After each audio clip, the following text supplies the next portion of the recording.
आज से मैं जो है आपको जो पढ़ाने वाला हूँ वो है एडवांस मैथ्स। इसमें जो है मैंने ये डिसाइड किया है कि आपको जो है एसएससी सीजीएल के जो पेपर सेट है उसमें जो मैथ के जो क्वेश्चंस है वो आपको सिखाओ। ग्रुप डी में जो है जब आपने पेपर दिया तो आपने देखा कि ऐसे सवाल हम कभी पढ़े नहीं थे। ऐसा इसलिए हुआ क्योंकि कंपटीशन थोड़ा सा जो लेवल है ना वो बहुत ज़्यादा हाई हो गया है। पेपर्स जो निकाल रहे हैं वो भी जो है बहुत ज़्यादा टेंशन में कि यार पेपर किस तरीके से निकाले कि कट ऑफ जो है उनको निकालने में जो है आसानी हो।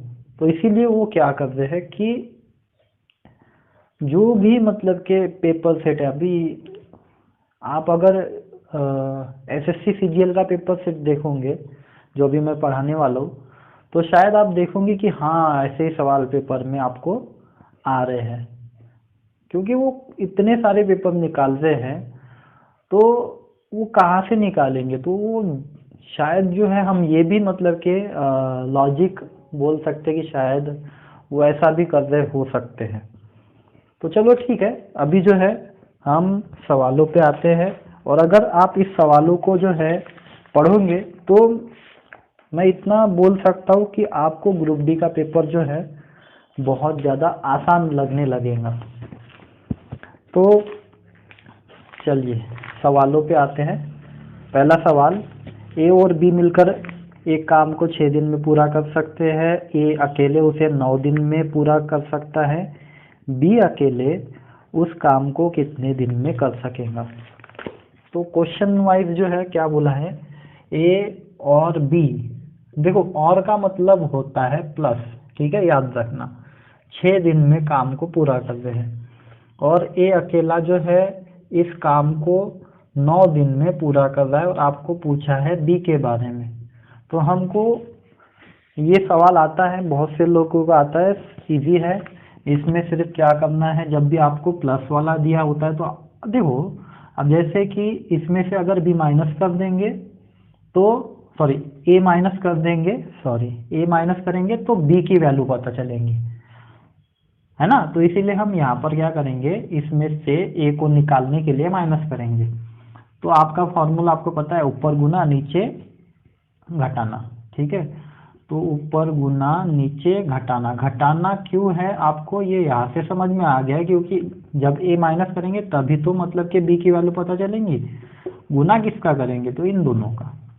6 गुना 9, इसमें से 6 में से 9 माइनस कर देंगे तो कितने बचे, 3, 3 तिया 9, 3 गुना 6 18, ठीक है। ये 3 कहाँ से आए थे, तो याद रखना है 9 माइनस 6। तो यहाँ पर जो है इसका आंसर क्या होगा, 18 डेज। सवाल में जो है आपको दिया है एक समलंब चतुर्भुज जिसकी 2 समांतर भुजाओं की लंबाई जो है क्रमशः आपको दी है 16 और 20 सेंटीमीटर। तो देखो यहाँ पर आपको और क्या दिया है, उसकी ऊंचाई दी है जो कि है 10 मीटर, सेंटीमीटर, 10 सेंटीमीटर। और आपको जो है उसका क्षेत्रफल ज्ञात करना है। तो इसमें तो यार सिंपल है, फॉर्मूला इस्तेमाल करना है। तो इसका फॉर्मूला है, आपको इस्तेमाल करना है 1/2 इंटू समांतर भुजाओं की लंबाई का योग और गुना ऊंचाई। तो देखो यहाँ पर जो है समांतर भुजाएं कौन सी है, समांतर भुजा, ठीक है। समांतर का मतलब होता है पैरेलल, तो याद रखना इंग्लिश में उसको पैरेलल बोलते हैं।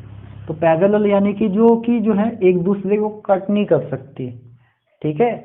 ऐसी भुजाओं को जो है हम क्या कहते हैं, पैरेलल लाइन या समांतर भुजाएं। तो इसमें समांतर भुजाएं कौन सी है, ये दोनों है जो एक दूसरे को कभी भी जो है क्या नहीं कर सकती, कट नहीं कर सकती एक दूसरे को।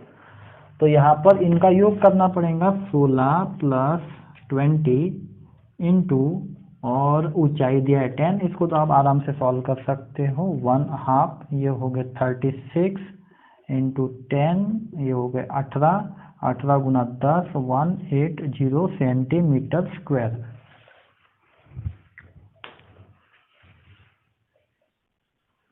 अब आते हैं तीसरे सवाल पर। आपको 15, 20, 25% की छूट श्रृंखला कितने एकल छूट के बराबर है ये पूछा है। देखो छूट का मतलब होता है डिस्काउंट, यानी कि कितने प्रतिशत जो है कम हो गया है, हम ये बोल सकते हैं ना। डिस्काउंट का मतलब कितने प्रतिशत कम हो गया है। इसको दो तरीके से सॉल्व करेंगे।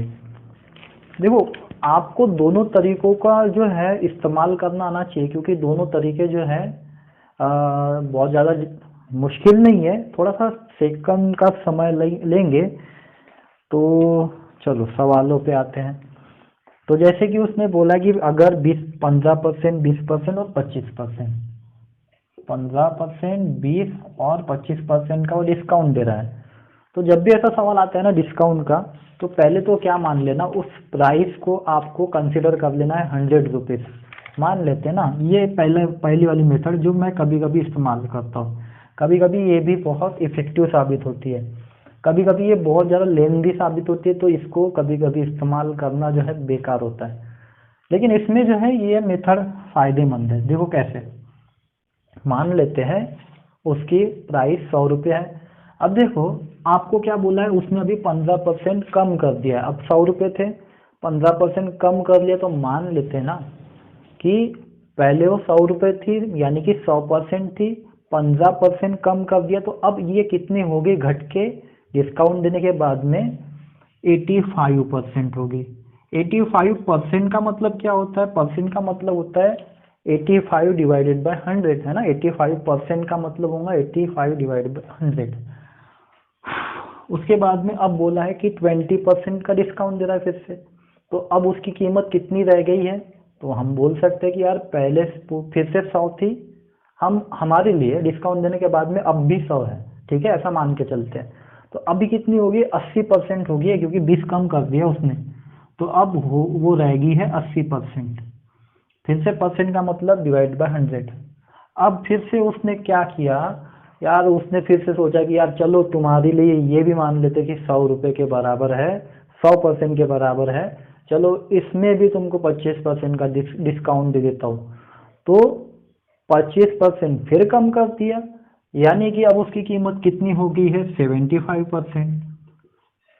अब यहाँ पर जो है फाइनली जो है उसकी कीमत क्या बनती है, ये हम जो है निकाल के देख लेते हैं। तो इसमें क्या होता है, सीधे सीधे 100 कैंसिल हो जाएगा, ये एक जीरो इसके साथ कैंसिल हो गया, यहाँ पर भाग जाता है 25 दिया, 25 जाओ, यहाँ पर भाग जा रहा है, बस भाग देते जाओ। यहाँ पर 5 का भाग चले जाएगा, 5 दूना 10, यहाँ पर आगे 17, और यहाँ पर 4 एकम 4, 4 दूना 8। अब ये दो दो कैंसिल हो गए, ये मल्टीप्लाई करने के बाद में कितना बना, 51%। लास्ट में आखिर में जो है हमको पता चल गया कि वो पूरा जो है 100 से कहाँ पर आ गया, 51 पे आ गया। अब कंफ्यूज नहीं होना है। देखो मैंने क्या बोला था, उसकी प्राइस पहले 100 मान लिए थे हमने, अभी उसने जो है हमको फाइनल प्राइस बताया कितना, 51 रुपये मान लेते, ठीक है, 51% हो गई, यानी कि 51 रुपये हो गया है। तो आप बताओ उसने कितने का डिस्काउंट दिया होगा। हालांकि उसने यही पूछा है ना सवाल में कि इकट्ठा कितने का डिस्काउंट दे दिया है। तो हम बोल सकते हैं ना, उसका पहले 100 था, अब 51 हो गया, इसका मतलब क्या हो गया कि पहले 100 था, अब जाकर क्या बन गया, 51 बन गया है। तो इसमें कितने का जो है उसने डिस्काउंट दे दिया है, तो हम बोलेंगे 49% का। तो इस तरीके से आपको समझना है, और अगर आप समझ गए हो ना, तो इससे अगर आड़ा टेढ़ा कैसे भी सवाल पूछ लेगा ना, तो आप कर पाओगे। तो ये एक मेथड है, दूसरी मेथड भी जान लेते हैं। जब भी बात डिस्काउंट की होंगी तो आपको ये फॉर्मूला इस्तेमाल करना होता है, -x - y + xy divided by 100। हालांकि आप लोग ये सीख चुके हो। देखो डिस्काउंट का मतलब क्या हो गया है, कम करना, इसलिए यहाँ पर कम कर रहे हैं इसलिए माइनस, यहाँ पर भी कम कर रहे सेकेंड टाइम में इसलिए माइनस, माइनस माइनस यहाँ पर प्लस हो गया। तो इस तरीके से फॉर्मूला बन गया। अब पहली वाली वैल्यू हमने x मान लिया -15 -20, और ये माइनस माइनस प्लस हो गया, यहाँ पर हम लिखेंगे 15 गुना 20 और बटा 100। जब आप इसको सॉल्व करोगे तो आपका आंसर आ जाएगा -35 और ये +3 हो जाएंगे, यानी कि -32। मतलब कि अब आपको जो है ये दो पे इकट्ठा जो है कितना 32 का डिस्काउंट मिल गया। यहाँ पर डायरेक्ट आंसर निकलता है, वहाँ पर जो है आपको समझना होता है कि डिस्काउंट क्या हो रहा है, मतलब कि किसे बोलेंगे। सीधी सी बात है, हमको वहाँ पर एक्चुअल प्राइस पता चल रही है। पहले 100 था 51 हो गया है ना, एक्चुअल प्राइस पता चल रही है कि यार घट के कितनी होगी। यहाँ पर वैसा नहीं है, यहाँ पर डायरेक्ट आपको डिस्काउंट पता चलेगा कितने का दे दिया। अब यहाँ पर इकट्ठा इन दोनों का मिलके 32 हो गया। अब इसको फिर से x मान लेंगे तो आपका -32 -25 प्लस 32 इंटू 25 डिवाइडेड बाय 100। यहाँ पर आपको थोड़ा मुश्किल लग सकता है, वहाँ पर मुश्किल गया क्या, नहीं गया, काटा पिटी करने में कुछ भी मुश्किल नहीं गया।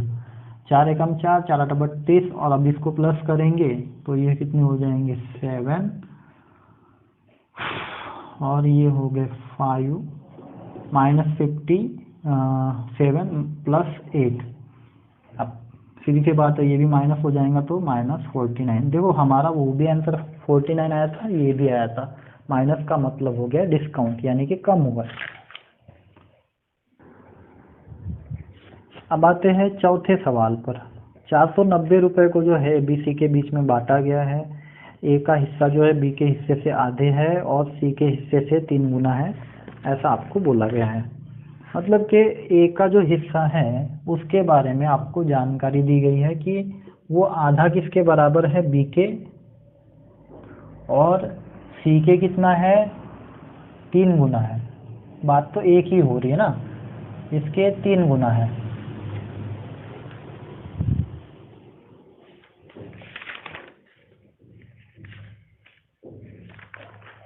तो यहाँ पर जो है आपको एक और चीज दी है कि ए बी सी का कुल हिस्सा जो है कितना है 490 है।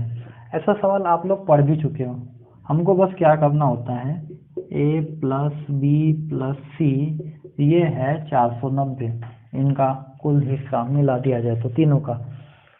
हमको बस ये करना होता है कि जिसके बारे में पूछा है, यानी कि सी का हिस्सा पूछा है आपको, तो यहाँ पर बस आपको सी को लाना है कैसे भी करके। यहाँ पर पहले से सी है, अब ये बी के जगह पे सी को ला सकते हैं क्या, कैसे ला सकते हैं, बस यही आपको सोचना है। तो यहाँ पर ए के जगह सी को ला सकता हूँ क्या, हाँ यहाँ पर ला सकता हूँ। बस आपको क्या करना है कि इस 3 को इधर लेके आ जाना है। सॉरी, आपको तो यहाँ पर डायरेक्टली दे दिया है ना, ए जो है बराबर है किसके 3c के।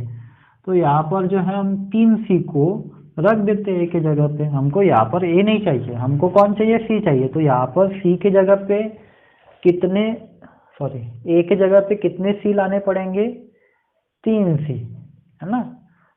तो यहाँ पर मैं रख देता हूँ, तो ये यहाँ पर ला के रख दिया मैंने 3c प्लस। अब बी के जगह पे भी जो मुझे क्या चाहिए, सी चाहिए। तो देखो यहाँ पर ए के लिए हमको पता है ए बराबर कितने हैं 3c, तो यहाँ पर 3c मैं लिख देता हूँ इसके जगह पे। लेकिन हमको 1/2 बी नहीं चाहिए, हमको सिर्फ बी की वैल्यू चाहिए। तो 2 को इधर लेके आ जाता हूँ, तो ये क्या हो जाएगा, ये हो जाएंगे इधर जाके 6c। तो 6c कैसे हो गया पता चल गया, ठीक है। बी की वैल्यू हम लिख देंगे 6c प्लस सिंगल सी और 490। अब इन सबको प्लस कर लो, कितने हो गए 10, 10c और ये हो गए 490, 0 0 कैंसल, यानी कि c कितना आ गया 49, ठीक है। मुझे पता है ये मेथड बहुत लोगों को डिफिकल्ट लग रही होंगी, तो चलो एक और मेथड देखते हैं। जो मेथड आपको पसंद आएंगे उससे करना। इसको जो है मैं 2 को इधर बी को इधर लेके आ जाता हूँ, तो क्या मिलेगा मुझे a/b और इधर 1/2। यहाँ पर जो है मुझे एक ये जो है किसके जैसे दिख रहा है, रेशो के फॉर्म में दिख रहा है ना। इसको भी हम क्या है ना रेशो के फॉर्म में लाने की कोशिश करते हैं कि हो सकता है क्या। तो ये 3 को उधर ही रहने दिया मैंने, इसके नीचे कुछ नहीं है तो 1 है ना। तो हम जो है इसको रेशो के फॉर्म में लाते, ए बी सी, इनका टोटल हमको ऑलरेडी दिया है 490।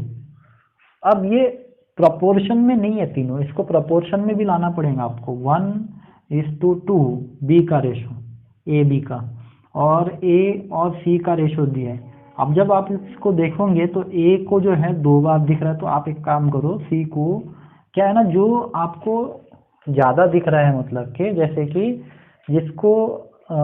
आप जिसको मिडल में रखते हो ना, वो हमेशा याद रखना है कि उसका रिलेशन दोनों के साथ में होता है। यहाँ पर ए का रिलेशन जो है इन दोनों के साथ में दिया है, तो उसको आप बीच में रखना, ठीक है। यहाँ पर ए का रिलेशन इन दोनों के साथ में दिया है, इसलिए हम ए को बीच में रखेंगे। फिर इस सी को कैसे रख सकते हैं, तो सी को इधर लेके आ जाओ, जो सी की वैल्यू है वही रखना आपको, ठीक है। सी के आगे में क्या दिख रहा है आपको, 1 दिख रहा है। इस लाइन में नहीं लिख सकते, हम नीचे में लिखेंगे, क्योंकि ये इन दोनों का रेशो है ना। और ए का कितना है, 3 है, ए के आगे में 3 दिख रहा है। अब आपको पता है कि क्या बनाना पड़ता है, एन बनाना पड़ता है, तो इस तरीके से आप बना सकते हो।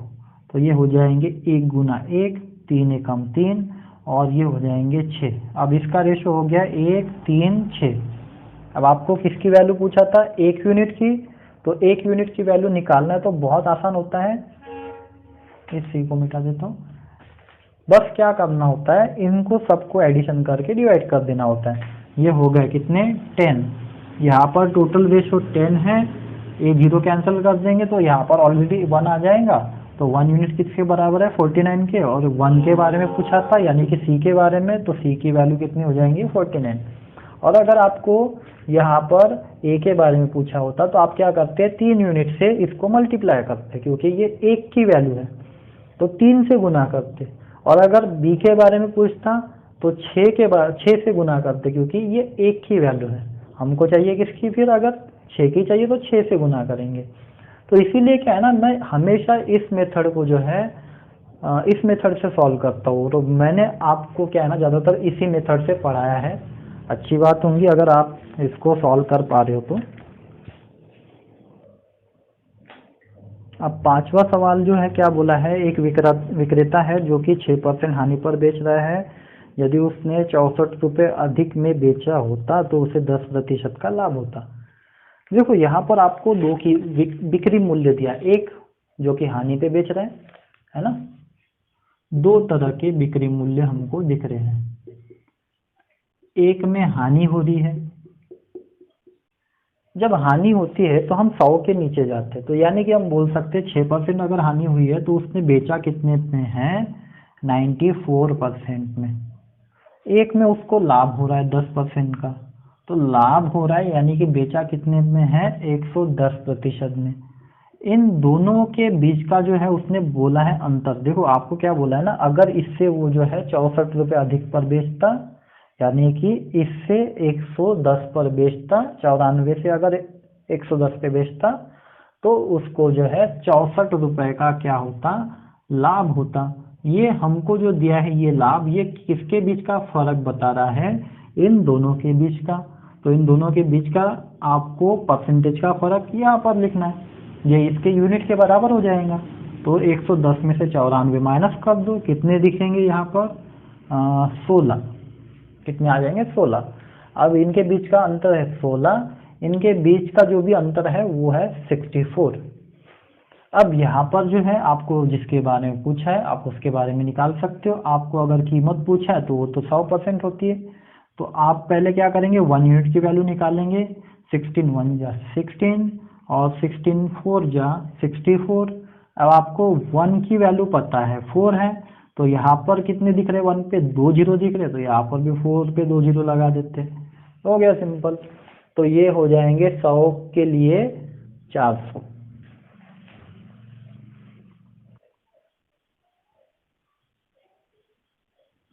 क्या बोला है, एक स्कूल में 1400 छात्र है, उसमें से 25% चश्मा लगाते हैं और चश्मा लगाने वालों में फिर से 2/7 जो है लड़के हैं, ऐसा आपको बोला है।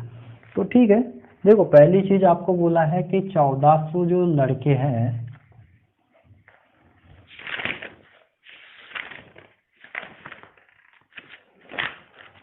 1400 लड़के हैं, इसमें जो है कितने प्रतिशत जो है चश्मा लगाते हैं? 25%। 25% इसका निकाल लेते हैं पहले तो इसका 25% कितना हो जाएगा? 14 गुना 25 कर दो, तो आपको चश्मा लगाने वालों की संख्या टोटल पता चल जाएंगी, टोटल संख्या। इसमें लड़के लड़कियां दोनों आ गई है, ठीक है। 14 25 100 हो जाते हैं, 10 ऊपर गए, 25 कम 25, यानी कि 350। 350 टोटल जो है लड़के और लड़कियां हैं जो कि चश्मा पहनते हैं। अब उसने आपको क्या बोला है कि 2/7 लड़के हैं। अब इसमें भी जो है चश्मा लगाने वालों में से 2/7 जो है क्या है? लड़के हैं। देखो आपको मैंने हमेशा बताया है कि 2/7, ये जो नीचे वाली वैल्यू होती है वो हमेशा आपको क्या बताती है? पूर्ण हिस्सा, मतलब कि पूरा हिस्सा कितना है चश्मा लगाने वालों का। तो ये फ्रैक्शन में दिया है, इसका मतलब जो है हम इसको रेशो में बोलेंगे। ये मान लेते हैं कि 7 यूनिट हो गया, है ना। 7 यूनिट जो है हमको दिया है, 7 यूनिट बराबर है कितने के? 350 के। और आपको पूछा किसके बारे में है? 2 के बारे में, जो कि क्या बता रहा है? लड़कों के बारे में बता रहा है, चश्मा पहनने वाले लड़के। तो 2 के बारे में निकालना है ना। तो ये हो गया कितना? यहाँ पर जा भाग चले गया, 50, 50 गुना 2 यानी कि 100, ठीक है। तो यहाँ पर आंसर कितना आएगा? 100 लड़के। अब देखो यहाँ पर लड़कियों के बारे में पूछा था, सॉरी, तो यहाँ पर 5 रख देते आप, है ना। लड़कियों के बारे में अगर पूछा है, क्योंकि 2 अगर 7 में से लड़के हैं तो 5 जो है क्या होंगी? लड़कियां होंगी। तो आप जो है 50 को 5 से गुना करेंगे तो ये हो जाएंगे 250।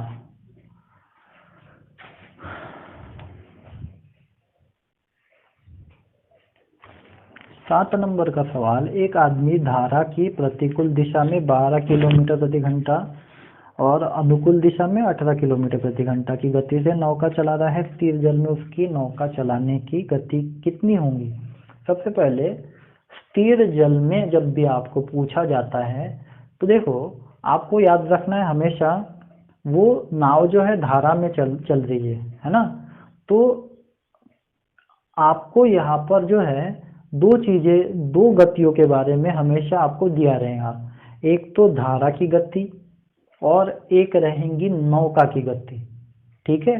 धारा की गति अगर होंगी तो सीधी सी बात है, ये जल्दी जल्दी जाएंगी, इकट्ठा इनकी जो है स्पीड बढ़ जाएंगी, स्पीड बढ़ेंगी तो कम समय लगेगा।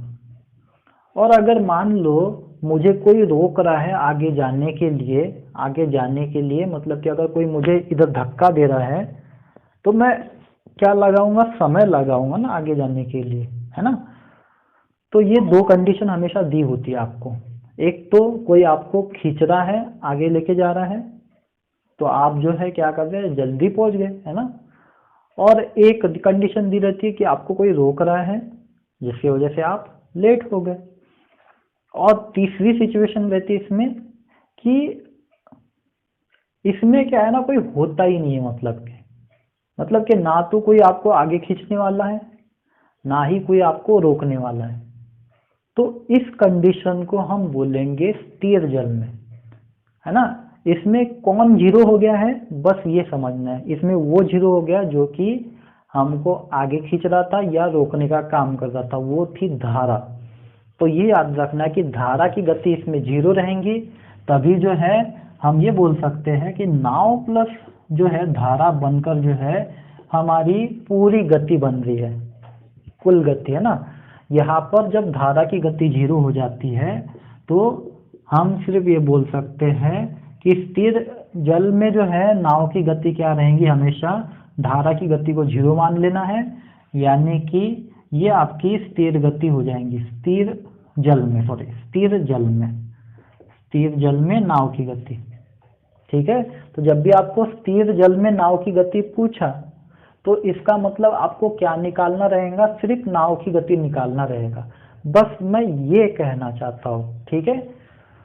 तो यहाँ पर आपको इसका मतलब सिर्फ नाव की गति निकालना है। तो कैसे निकालेंगे? तो हमारा जो साइमल्टेनियस इक्वेशन वाला फॉर्मूला वही निकालेंगे, वही लगाएंगे। नाव प्लस धारा की गति, जब धारा उसमें क्या हो रही है, प्लस हो रही है, मतलब कि धारा के दिशा में वो जा रहा है ना, मतलब कि अनुकूल, तो वो दिया है आपको कितना, 18, है ना। धारा के अनुकूल बोला है ना, तो 18 किलोमीटर है, बढ़ गई है ना उसकी गति, क्योंकि उसको जो है सपोर्ट मिल रहा है, तो वो जा रहा है एकदम तेजी से। अब उसको कोई तो भी रोक रहा है, तो सीधी सी बात है, तो वो माइनस हो जाएंगी गति उसमें।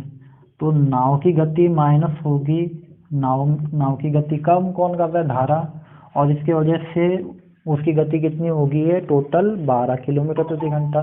अब यहाँ पर कुछ करने की जरूरत ही नहीं है, वैसे भी प्लस करेंगे तो कैंसिल हो गए, बचा क्या, नाव की गति।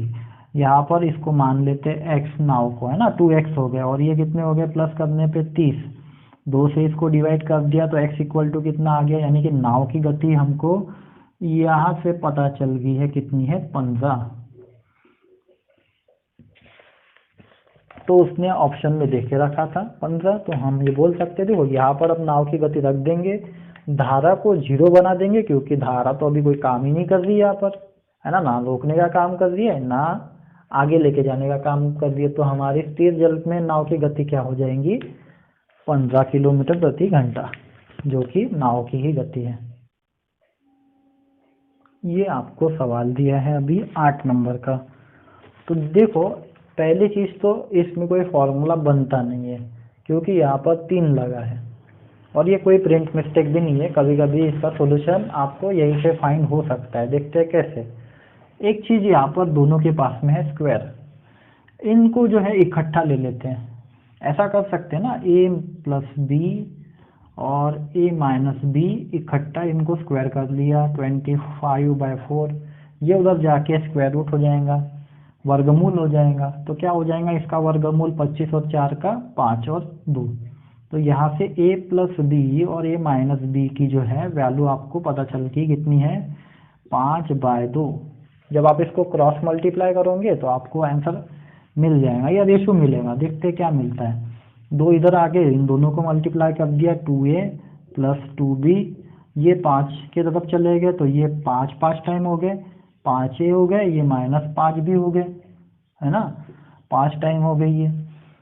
तो अब जो है आप ऐसा कर सकते, a को एक तरफ लेके जाएंगे, b को एक तरफ लेके जाएंगे, तो देखते क्या होता है। यहाँ पर a को रखते हैं, ठीक है, ये माइनस में दिख रहा है ना, इसको इधर लेके आते हैं, ये प्लस हो जाएगा, तो ये 5 भी इधर चले जाएंगे तो प्लस हो जाएंगे, 2 और 5 कितने हो गए, 7b, और ये 2a उधर जाके क्या हो जाएंगे, कम हो जाएंगे, माइनस हो जाएंगे, 5 थे, 5 में से 2 माइनस हो जाएंगे, तो 3a। अब यहाँ पर जो है आप a और b का रेशियो पता कर सकते हैं, जिसको आप यहाँ पर पुट करके आंसर निकाल सकते हैं। तो a और b का रेशियो क्या हो जाएगा, a को इधर ही रखते हैं, b को उधर लेके आगे, 3 को इधर, तो 7/3। चलो यहाँ से हमको a और b का रेशियो पता चल गया। अब यहाँ पर आपको इनका गुना भी दिया है, कितना दिया है, 21। रेशियो में क्या होता है कि ये मल्टीपल होता है कोई ना कोई इसका, जो कि रिमूव हो जाता है, तब जाके रेशियो बनता है। या कभी कभी क्या होता है ना, कोई मल्टीपल होता ही नहीं, उसमें एक मल्टीपल होता है 1, हो सकता है इसमें ऐसा हो, तो आप चेक कर लो कि यहाँ पर जो है इनका गुना 21 हो रहा है क्या, यहाँ से पता ही चल रहा है। अगर ये एक्चुअल वैल्यू है तो यहाँ पर होगा, तो यहाँ पर दिख ही रहा है कि 7 × 3 कितना हो गया, 21। इसका मतलब इनकी एक्चुअल वैल्यू जो है 7 ही है। इसका मल्टीपल, 7 का मल्टीपल कौन है, 14, 14 है ना, 14। मतलब कि ये मैं ये बोलना चाहता हूँ कि a की वैल्यू 14 भी हो सकती थी, क्योंकि ये रेशो के फॉर्म में लिखा है हमने, उसकी वैल्यू 21 भी हो सकती थी, ठीक है। तो यहाँ पर जो है अगर ऐसा होता तो इसका गुना 21 नहीं आता, अगर इसका गुना 21 आ रहा है, इसका मतलब जो है यही एक्चुअल वैल्यू है और इक्वेशन में दिया है। इसमें यहाँ पर पुट कर देते हैं, 7 का स्क्वायर प्लस 3 का स्क्वायर, 3 × 7 × 3, देख लेते हैं कितना आ जाएगा, तो 49 + 9 + 63, इसको आप प्लस करोगे तो 121 बनेगा।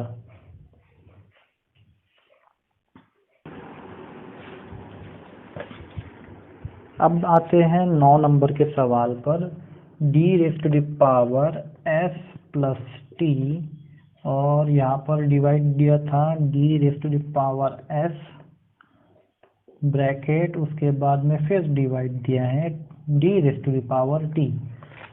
देखो आपको पता ही है जब डिवाइड होता है ना तो क्या करते हैं, माइनस करते हैं। तो ये माइनस करेंगे, कौन, ये s, किस में से, बेस समान है तो इसमें से d⁻t plus s plus T minus s। सीधी सी बात है, प्लस माइनस क्या हो जाएगा, कैंसिल हो जाएगा। तो यहाँ पर क्या बचा, d⁻t।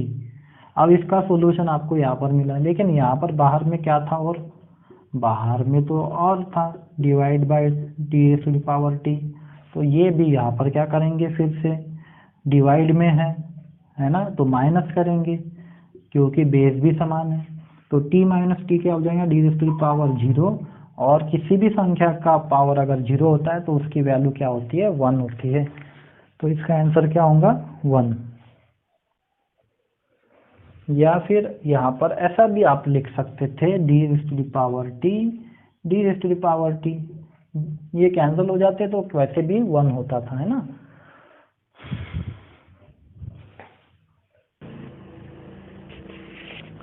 नौ नंबर का सवाल इजी है, उसमें आपको तीनों कोनों का संभावित मान पूछा है। त्रिभुज के तीनों कोनों का मान जो होता है 180 होता है ना, एडिशन। तो आपको बस ऑप्शन में ये देखना है कि अगर वो त्रिभुज है तो उसके तीनों कोनों का मान जो है 180 होना चाहिए। तो ऐसा कौन सा ऑप्शन है जिसमें 180 आ रहा है, तो ऑप्शन 4, 50, 60 और 70 को प्लस करोगे तो 180 हो जाएगा। अब आते हैं सवाल नंबर 11 पे। देखो इसमें आपको जो है एक त्रिभुज दिया है, इसमें आपको बोला है कि BD जो है यानी कि ये, और CE ये क्या है, माध्यिकाय है। किसकी, ABC की। माध्यिकाय का मतलब ये होता है कि ये जो है जो आगे वाली भुजा होती है, माध्यिका वो होती है जो आगे वाली भुजा को जो है, यानी कि आगे वाली साइड को, इसके आगे वाली, उसको 2 बराबर हिस्सों में बांटती है। यानी कि मैं ये बोल सकता हूँ कि इसने इसको 2 हिस्सों में बांट दिया बराबर। वैसे ही BD ने जो है इस आगे वाली लाइन को जो है 2 बराबर हिस्सों में बांटा है। जब भी ऐसी कोई लाइन जो है 2 बराबर हिस्सों में बांटती है और बीच में जो है 2 मीडियन अगर आपस में मिलती है तो वो क्या बनाती है, आपको याद रखना है, उसका जो रेशो बनता है, ठीक है। जब भी ये जो है एक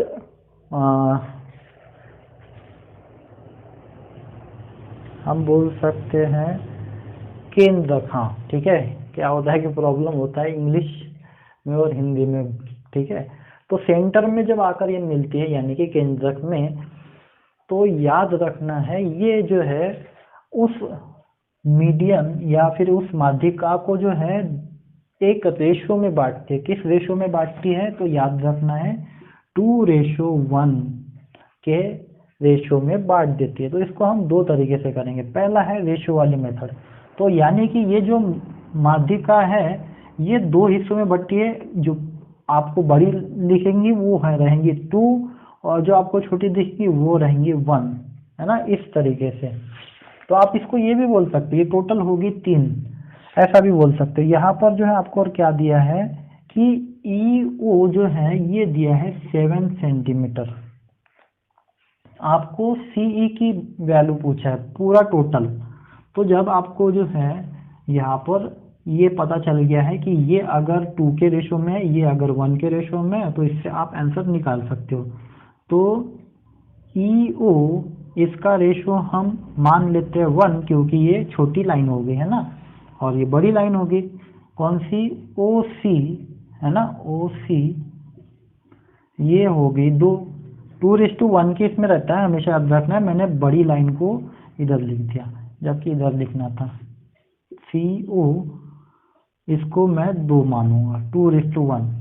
अब यहाँ पर टोटल जो है कितना हो जाएगा, टोटल को हम बोलेंगे CE, है ना, CE। ये टोटल लाइन है जो कि कितनी हो जाएंगी 3। अब 2 के लिए हमको दिया है, नहीं सॉरी 2 के लिए नहीं दिया है, 1 के लिए दिया है EO, कितना दिया है 7। जब मैंने आपको बताया कि 1 की वैल्यू अगर 7 होती है तो आप जिसके बारे में आपको निकालना होगा ना, 3 यूनिट निकालना, तो 3 से मल्टीप्लाई कर दो डायरेक्टली। तो 3 गुना 7 कितने हो जाएंगे 21। तो ये एक चीज होगी। या फिर फॉर्मूला लगाते तो आप इस तरीके से लगाते। आपको याद रखना है कि ये 2:1 के अनुपात में बांट देते, यानी कि इसका फॉर्मूला कैसे बनेगा, ये जो टोटल लाइन है ये बनेगी 3 की, है ना, ये 3 हिस्से के बराबर रहेंगी। और ये भी बोल सकते हैं कि जो छोटी लाइन रहेंगी वो हमेशा 3 में से एक हिस्से के बराबर रहेंगी, है ना। टोटल तो 3 है, 3 में से एक हिस्सा इसका है, तो इसका फॉर्मूला इस तरीके से बनता है।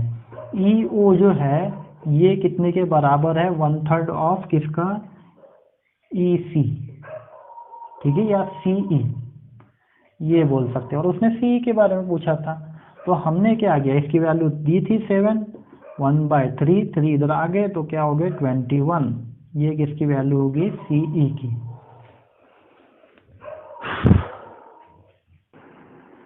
देखो ट्रिग्नोमेट्री के लिए आपको फॉर्मूले पता होना बहुत जरूरी है। सबसे पहली चीज जो है आपको ये दिया है, और ये जो है आपको इस फॉर्म में अगर नजर आ रहा होगा तो बहुत अच्छी बात है। इसको मैं जो है सेक स्क्वायर थीटा को जो है ऐसा लिख सकता हूँ क्या,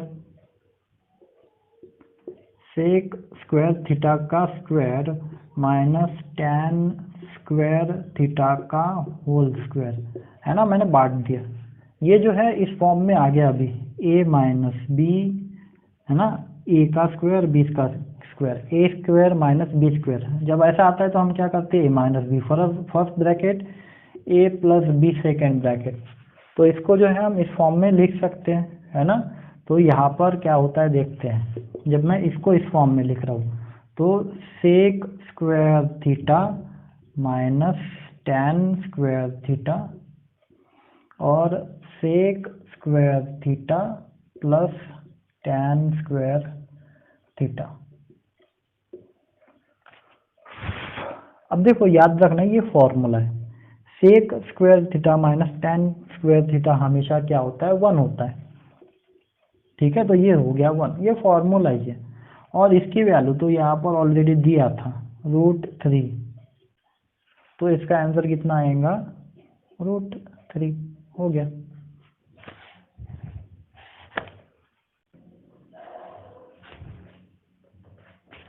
अब आपको जो है ऐसी संख्या बताना है जो कि 6 अंक की होनी चाहिए और पूर्ण वर्ग संख्या। तो पूर्ण वर्ग संख्या का निकालने का तरीका क्या है, तो जैसे डिविजिबल है ना, डिविजिबल वाली डिवीजन वाली मेथड है वैसी है, लेकिन थोड़ा सा चेंजेस है इसमें। देखो जब भी आपको अगर इस तरीके से वैल्यू दी रहेंगी तो आपको क्या करना है ना, 2-2 के हिस्से बनाना है पहले तो, और लास्ट में जितने बचेंगे उसको छोड़ देना है। इसके लिए हो सके ना, देखो इवन नंबर, अब यहाँ पर सबके 2-2 हिस्से बन रहे तो कोई प्रॉब्लम नहीं हो रहा है। यहाँ से होते हुए जो है इधर आना है, ठीक है, 2-2 हिस्से करते हुए। अगर यहाँ पर एक बच्चा तो एक ही लेना है, ठीक है। अब मैं भी थोड़ा सा भूल गया हूँ, मैंने भी बहुत दिनों के बाद जो है हाथ लगाया है, लेकिन मुझे याद है अभी भी ये मेथड, ठीक है। इतना तो याद है कि 2-2 के हिस्से बन रहे तो चलो कोई प्रॉब्लम ही नहीं है। बस कंफ्यूजन ये है कि किधर साइड से चालू करना है, बस। हो सकता है यहाँ पर आप भी लोग कंफ्यूज हो, इसको जो है आप लोग अगर इस तरीके से दिया रहा तो कोई दिक्कत ही नहीं रहेगी, ठीक है। तो यहाँ पर करना क्या होता है, जैसे डिवीजन में भागाकार में हम क्या करते हैं, शुरुआत वाली संख्या लेते हैं उसको भाग देते हैं। यहाँ पर वैसा नहीं है, आपको यहाँ पर क्या करना है, ऐसी संख्या लेना है जिसका वर्ग जो है इसके करीब करीब नीचे आए। जैसे कि अब यहाँ पर 2 डिजिट आ गए हैं तो आपको 2 ही लेना पड़ेगा, ये कंपलसरी है। अगर यहाँ पर 1 डिजिट आता तो 1 ही लेते, ठीक है। तो यहाँ पर अभी 2 आ गए तो चलो 2 लेते हैं। तो ये कितने हो जाएंगे, इसके नीचे का वर्ग हमको पता है 9 का है, 9 का स्क्वायर है कितना 81, जिसका स्क्वायर आता है ना उसको आपको यहाँ पर लिखना है 81 9 का स्क्वायर। अब 9 इंटू 981 बनेगा, इसलिए आपको यहाँ पर भी एक इसका स्क्वायर है 9 का, तो इसके बारे में भी आपको यहाँ पर लिखना है। इसका भी इस्तेमाल है, वैसे इसका आप नहीं भी करेंगे तो भी नहीं, लेकिन इसको चेक करने के लिए आगे आपको काम में आएंगे, पहले समझ लेते हैं। आपको क्या करना है, ऐसी वर्ग संख्या लिखना है जिसका वर्ग जो है इसके करीब करीब नीचे है। अब आपको पता चला 9 का है तो आपने लिखा 81, अब उसके बाद में माइनस कर देना है, तो कितने बचे 8 और 1 18।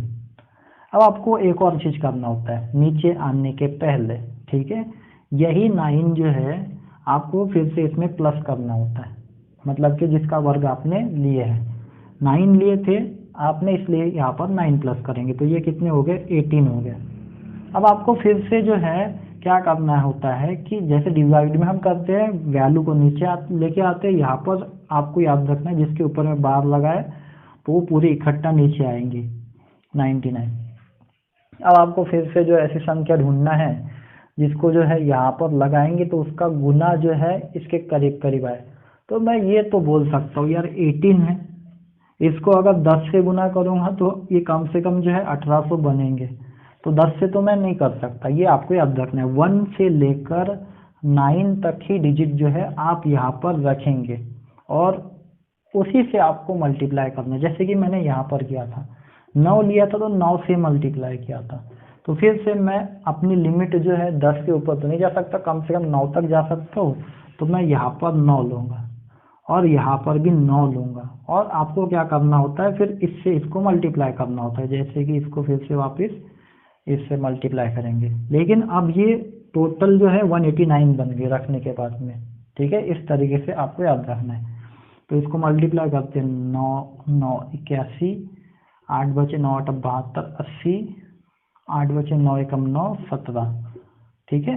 अब आपको फिर से याद रखना है कि यही 9 जो है यहाँ पर प्लस भी करना होता है, पहले माइनस कर देते हैं, कितना बचा 8 9 1 और यहाँ पर अभी 9 फिर से प्लस करेंगे तो ये हो गया 198।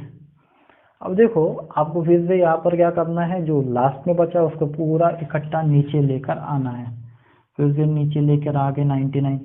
अब आपको फिर से क्या करना है, ऐसी वैल्यू लेना है जो कि मतलब कि इसको करीब तक पहुंचाए, है ना, इसको गुना करके मल्टीप्लाई करके इसके करीब तक पहुंचाए। तो मैं ये फिर से यहाँ पर 9 ही लूँगा क्योंकि मुझे पता है 10 से मल्टीप्लाई करूँगा तब जाके इतना बनता है, तो यहाँ पर भी मैं 9 लूँगा। अब इसको मल्टीप्लाई करूँगा, 9 9 जा 81, 8 ऊपर गए 9 8 जा 72, 80 हो गए, 8 ऊपर गए 9 9 जा 89 और 8 9 89, 8 ऊपर गए और ये 17। अब आपको लास्ट में माइनस कर देना है और देखना है कि कितना जो है और बच रहा है, ठीक है। तो यहाँ पर आगे 8 9 18 में से जो है 19 माइनस करेंगे 9 1, ठीक है, और ये 0, तो लास्ट में आपका कितना बचा 1998, यानी कि जो आपकी वर्ग संख्या है ना इससे कितना नीचे है ये आपको बता रहा है, मतलब कि आपको जो है ये पूरे के पूरा इसमें तो भाग गया नहीं, इसका मतलब क्या हो गया कि वो कहाँ पर रुक गया, इसके कितने नीचे रुका है, तो मैं बोल सकता हूँ 1998 और आपको नीचे जाना पड़ेगा, तो इसका मतलब ये रहेगा। अगर यहाँ पर आपका आंसर पूरा का पूरा आ गया रहता मतलब कि 0 0, तो यहाँ से आप चेक कर सकते हो कि आपका आंसर आया है कि नहीं, बस आपको यहाँ पर देखना है कि इसके डबल यहाँ पर हो रहे हैं क्या, ठीक है। 819 9 वैसे के वैसे, तो हमेशा याद रखना है कि इसका दुगना जो है आपका यहाँ पर दिखेगा, अगर आ गया तो समझ लेना कि आपका आंसर निकल गया है, ठीक है। देख लो यहाँ का इसका दुगना यहाँ पर आप देख पा रहे हो, मतलब अब इसके नीचे वैसे भी जा नहीं सकते क्योंकि आप यहाँ पर कुछ भी लगाओगे तो सीधी सी बात है इधर कुछ लगाने के लिए है नहीं, ये संख्या बड़ी हो जाएंगी और भी ज़्यादा। तो आपको जो है कितना अब नीचे जाना पड़ेगा, ये आपके पास में ज़्यादा का हिस्सा है ना बच रहा है तभी तो इतना माइनस कर देंगे किसमें से, इनमें से 9999, है ना, 1998, इसमें से माइनस कर देंगे, जितना आएगा वही हमारा स्क्वायर होगा, 0899, तो ये हमारा परफेक्ट स्क्वायर होगा।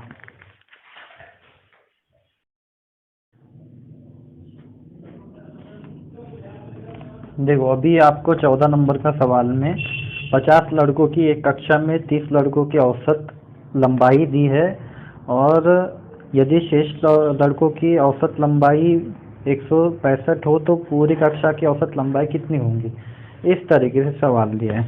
तो यहाँ पर टोटल लड़कों की संख्या है 50, लेकिन उसमें से सिर्फ 30 की जो है आपको दी है 160। तो देखो जब भी औसत निकालना होता है तो औसत का हमारा फॉर्मूला क्या होता है कि कुल संख्याओं का योग होता है, जो भी संख्याएं हैं उनका योग होता है, और टोटल संख्याएं जितनी भी होंगी, कुल संख्या मतलब के नंबर जितने हैं, जैसे कि 5 संख्या तो 5। अब यहाँ पर जो है आपको क्या दिया है, 50 लड़के हैं तो उसमें से 30 का जो है और 20 का अलग अलग दिया है। जब भी अलग अलग दिया होता है ना, तो पहले तो आपको क्या करना पड़ेगा, इन 30 का टोटल निकालना पड़ेगा और इस 20 का भी टोटल निकालना पड़ेगा, और फिर दोनों को टोटल करने के बाद में आपको मिलाने के बाद में यहाँ पर पुटअप करना पड़ेगा, या फिर आप यहाँ पर डायरेक्टली भी पुट कर सकते हो। कैसे, अलग अलग निकालने के बजाय डायरेक्टली यही पे लिख देते। 30 का जो है आपको दिया है कितना, 30 गुना कर देंगे 160, प्लस 20 का 165 दिया है, इसको भी गुना कर देंगे, और टोटल नंबर कितना है 50 है।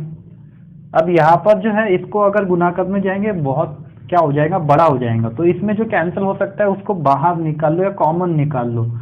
ऐसा कर सकते हैं ना, इसके पास में 10 है, इसके पास में भी 10 है, कॉमन निकाल लो। तो 10 अगर मैंने कॉमन निकाल लिया तो इसके पास में 3 बचा, 160 प्लस, अब देखो यहाँ पर 5 5 भी कॉमन निकाल सकते हैं, तो आप 5 भी कॉमन निकाल लेते हैं। ठीक है, तो क्या हो जाएगा, यहाँ पर 10 और 5 को जो है मैंने कॉमन निकाल लिया, तो यहाँ से अगर मैंने 5 को कॉमन निकाल लिया तो अंदर कितने बचेंगे देखते हैं। 5 से इसको डिवाइड कर दो, 5 तिया 15, 5 दूना 10। ठीक है, उसके बाद में यहाँ से हमने क्या निकाला था, 0 को निकाला था। अब यहाँ से 5 निकालेंगे, है ना, इन दोनों से 5 कॉमन निकाल लिया, तो यहाँ पर 2 बचे, और यहाँ से 5 निकाल लेंगे, तो ये कितने हो जाएंगे, 32 है, तो ये 33 कारण, क्योंकि ये एक बार ही आगे जा रहा है ना 5 से। ठीक है, आप डिवाइड करके भी देख लो, 33 ही आएगा, और नीचे में 50। अब ये दोनों मिलके क्या हो रहे, 50 हो रहे ना, 10 इंटू 5 50 हो गए। मैंने 50 कॉमन निकाला था। ठीक है, 50 50 कैंसिल हो गए। अब इसमें जो है एडिशन करना आसान हो जाएगा। ये हो गया कितना, 96 प्लस ये हो गया 66, इसको जब प्लस करोगे तो आंसर आपका आ जाएगा 162।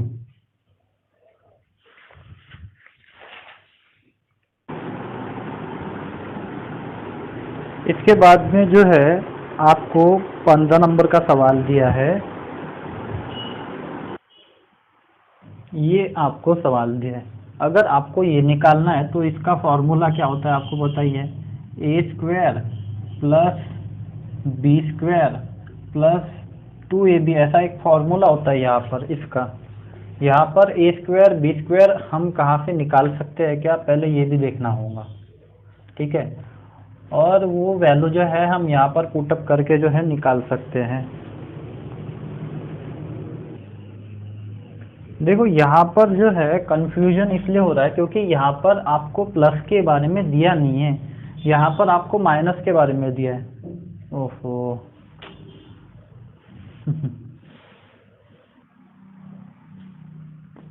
अब देखो यहाँ पर लाइट आ गई, चलो अच्छा हो गया। माइनस दिया है ना, तो यहाँ पर तो माइनस होना चाहिए, कुछ ऐसा हमको करना पड़ेगा कि यहाँ पर माइनस आए। ऐसा कोई फॉर्मूला है क्या, है? अगर आप सोचो ये 2ab को जो है मैं 4ab बना दूँ, और यहाँ पे माइनस का वाला जो है ये मैं लाऊं तो आपने शायद ये फॉर्मूला देखा भी होगा, अगर देखा होगा तो बहुत अच्छी बात है। ये कुछ ऐसा फॉर्मूला बन सकता है, ठीक है, जिसमें अगर यहाँ पर जो है आप इसको सॉल्व करोगे तो -2ab जो है इसके साथ में जब माइनस होगा तो प्लस ही बनेगा ना, है ना, तो हमको तो यही चाहिए था, और बाद में ये भी मिल जाएगा, बैलेंस भी हो जाएगा, और हमको जो चाहिए था a माइनस बी वो भी मिल जाएगा। लेकिन प्रॉब्लम बस किस में आ रही है, ये ए बी में, क्योंकि इसकी वैल्यू यहाँ पर हमको पता नहीं है, तो इसकी वैल्यू तो आपको पता करना पड़ेगा ना, ये कहाँ से आएंगी।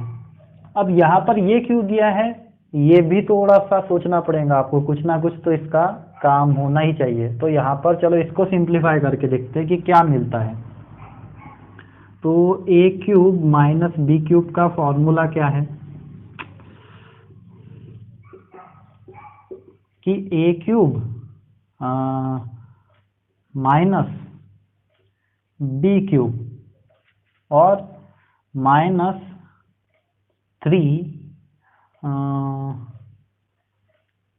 ए बी ए माइनस बी, ठीक है, यहाँ पर भी माइनस रहेगा, यहाँ पर भी माइनस ही होना चाहिए क्योंकि ए स्क्वायर बी माइनस में रहेगा, ठीक है, तो बराबर हो गया। मतलब कि ये फॉर्मूला रहेगा। अगर एक्चुअल में देखा जाए तो फॉर्मूला कुछ अलग है। फॉर्मूला क्या है, A cube minus 3a square B, है ना, इस तरीके से, plus 3ab square minus B cube, ये वाला फॉर्मूला है। लेकिन हमने इसको थोड़ा सा मॉडर्न तरीके से लिखा है क्योंकि हमको ये वाली वैल्यू होना था, इसीलिए। तो याद कर लो इसको, ठीक है, ये फॉर्मूले को। यहाँ पर बस क्या हो गया है, जब आप फॉर्मूले देखोगे ना उसमें 3ab कॉमन निकाल लिया हमने, तो ये आपको मिल गया इस तरीके से, इस फॉर्म में, या फिर इसको रट लो, इस फॉर्मूले को अगर आपको लिखना होगा तो लिख लेना अलग से। अब यहाँ पर जो है इसकी वैल्यू जो है हम जो है यहाँ पर मिल गई है, ठीक है, 26, सॉरी ये इसका फॉर्मूला नहीं है, गलत लिखा मैंने, यहाँ पर a minus b whole bracket cube का फॉर्मूला है। इसमें क्या हो रहा है, हमको इसकी भी वैल्यू मिल रही है, इसकी भी मिल रही है, इसकी भी मिल रही है, और इसकी हम निकालने वाले a minus b whole bracket cube. तो इसका ब्रैकेट का क्यूब मतलब कि क्या हो जाएगा, 2 का क्यूब, है ना, ये इसकी वैल्यू 2 हो जाएंगी। तो डायरेक्टली लिख दूं क्या, नहीं जाने दीजिए, स्टेप बाय स्टेप भी लिखते हैं। और यहाँ पर भी क्या हो जाएगा, इसकी वैल्यू यहाँ पर 26 दिया है, 26 माइनस 3ab, और इसकी वैल्यू यहाँ पर है 2 इंटू 2। अब हो गया बराबर। अब ए बी की वैल्यू यहाँ से हम निकाल सकते हैं, ये हो गया 6ab, 6ab इधर आ जाएंगे तो प्लस हो जाएगा 6ab, और ये 8 उधर जाएंगे तो क्या हो जाएंगे, माइनस हो जाएंगे। 26 में से 8 माइनस किए तो 18, और 6 से अब डिवाइड किया तो ए बी की वैल्यू पता चल ही गई है, कितनी, 3। तो ए बी की वैल्यू पता चल गई है। अब यहाँ पर पुट कर सकते हैं, यहाँ पर ए माइनस बी की वैल्यू पुट कर सकते हैं, आंसर मिल जाएगा। तो ये कितने हो जाएंगे, 4 गुना 3 12, ए माइनस बी का स्क्वायर यानी कि 2 का स्क्वायर, 2 का स्क्वायर 3 गुना 4, समझ में आ रहा है, ये 3 की वैल्यू यहाँ पर रख दी है, 12, 4 प्लस 12 कितने हो जाएंगे, 16। तो इसका आंसर कितना आना चाहिए, 16 आना चाहिए।